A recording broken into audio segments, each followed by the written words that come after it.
Hello, I am Bentham and welcome back to Kerbal Space Program. So in the previous episode we were hopping all over Minmus, and what we're going to do today is have a look at the glorious science that we have gathered, find out just how much it is.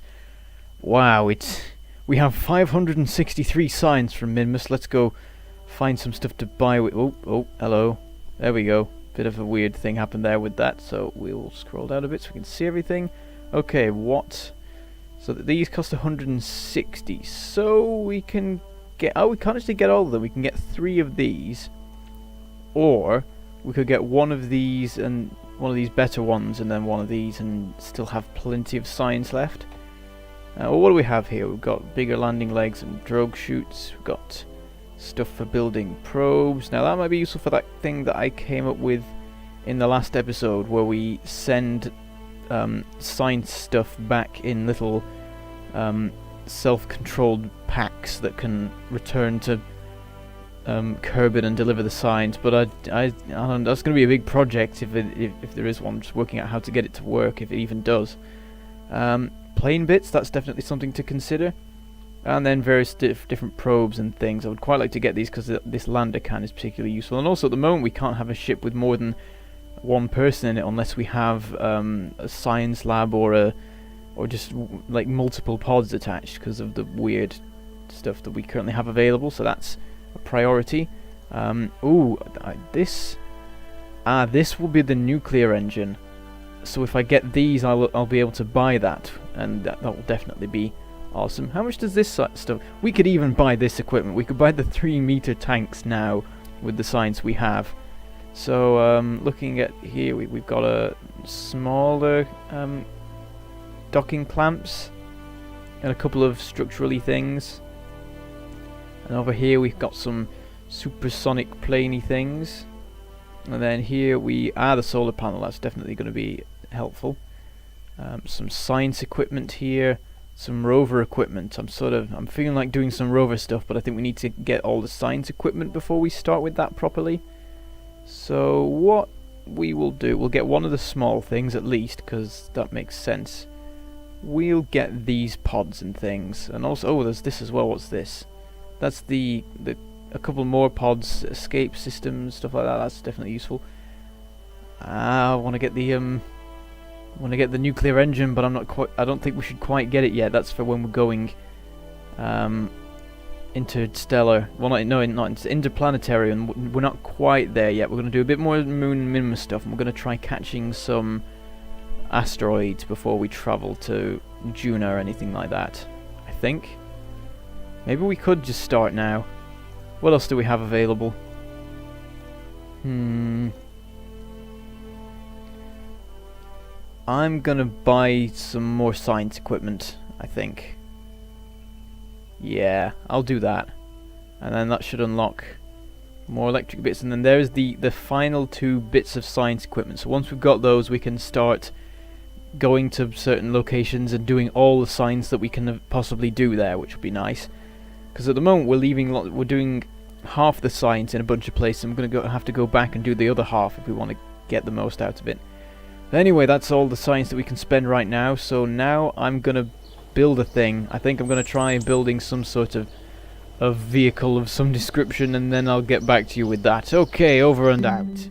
Okay, I lied. We're not actually building anything new. The thing was, I realized that the science that it didn't actually give me any parts that I could really use for building anything in particular right now. So instead we're going to go up to the moon again. Well, we're not going to go to the moon again. We're already at the moon. We're going to land on the moon again to grab some more science and get even more equipment, and then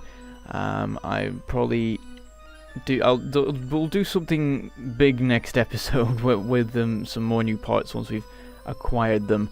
So my targets for today's mission is the twin craters. They've just come into the sun on the moon. That's the thing about landing on different locations on the moon. You have to wait for the moon to rotate, which takes a really long time, so that you can actually land on a new thing. Or you could do lots of time warping and stuff, but whatever. So I disconnect from the station and start swinging around. I've got the maneuver node ready for modifying my orbit, and there I go. And the station flies off into the distance as we change direction. Then we get into a landing trajectory, so the camera switches, and then After a bit of refining, for whatever reason, I set off going down, and there's a very cool view we have there as well. So here it is. This is the larger of the twin craters. You can sort of see in the top right. It's sort of, there's a little sticky out bit. You can see it on the map as well, leading to the north of the two twin craters. But they only count as one biome for the science stuff, so there's no point landing in the other one. Might as well aim for the big one because it's a bigger target. So I get the landing gear out and start burning. I left it a little bit late, but we should overall have plenty of time to actually get nicely and safely landed after slowing down a bit, so we get ourselves going straight down. And then I start slowing us down that way, and everything's absolutely fine. Although I was just a little bit worried for a second when I saw how fast we were going. A quick check of the radar altimeter, and you can see that's a really cool view there, and I actually take a screenshot for that, and that could be the thumbnail for the video. Something I've started to think about. It's quite an important thing really that I've sort of ignored up till now. So doing a bit of the radar altimeter game to work out that the altitude of the ground is something along the lines of 550 meters. So we come flying down and then slow ourselves, switch the lights on so we can see nicely. And we're going a little bit sideways, try and correct it a bit. Not too much of a problem though. And donk, we gently arrive. And my estimation of the height of the ground was off by a mere 20 meters, which is nice. So I start doing all the various sciences and things like that, just selecting all the various bits of equipment, and then the Kerbal hops out, or sort of tumbles out quite violently. And I decided to go to a particular thing this time. I spotted when I was landing. I fell down because I was looking at the sky. It's pretty cool because because the moon is tidally locked to Kerbin, the location of Kerbin in the sky will not change, so it's there forever, but the sun isn't. So I spotted this tiny rock from when I was landing, and I decided I wanted to go visit it and stand in it. So I stick the flag up and have another look at the sky, and I decided to time warp and watch the sun make its way around. And that was probably a bad idea actually, because like a whole week's passed there, and every week that passes is a week less time that we have to be ready for the asteroid that's coming to kill us all. You saw me there using the spacecraft itself as a brake when I was flying. It's fairly useful as long as you don't knock it over. So have a bit of trouble getting in, but eventually manage it. And then I prepare for takeoff, just a nice gentle set off, and then I screw it up completely and topple over. So yeah. So I try to use the craft's torque to flip us up, but we're having a bit of trouble. So I use it to turn us round so that we can be flipping towards the downhill.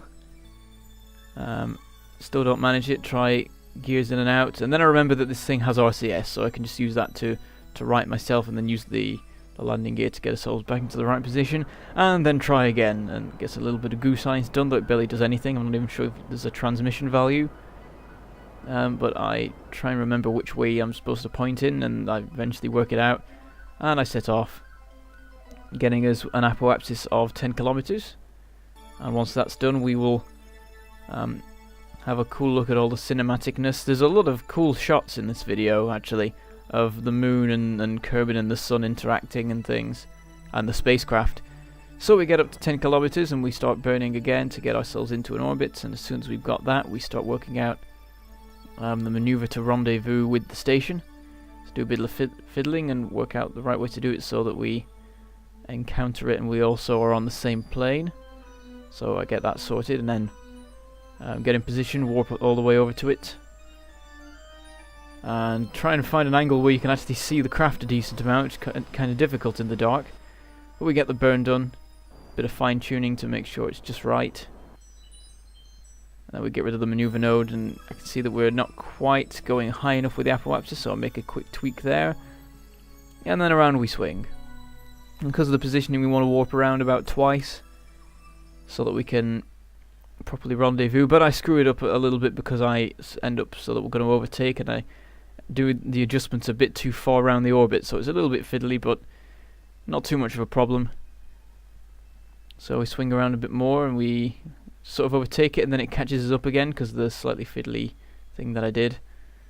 And as it flies past, we point at the retrograde marker relative to target and slow ourselves down.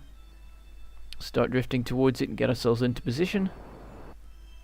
And to me this is all entirely routine at this point, not just for the dealing with this station, but for docking in general. I've done so much docking over the years now that it's pretty much second nature. Except when there's particular, like when I'm dealing with big ships with fiddly dockings to do, it can get a bit of an annoying thing. Usually you can orientate things to be north and south, and that gets rid of half of the problems. So anyway, we're docked, and now we go through the complicated and lengthy process of dealing with the various bits of science.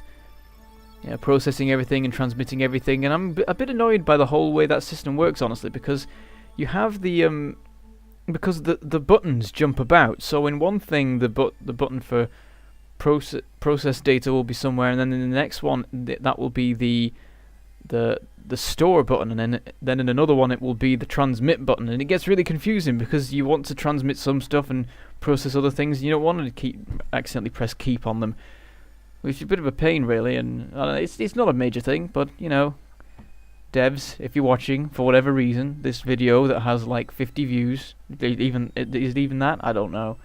Anyway, that's pretty much all that done. Got all the experiments cleaned up, so we'll just take a quick hop over to the science park thing.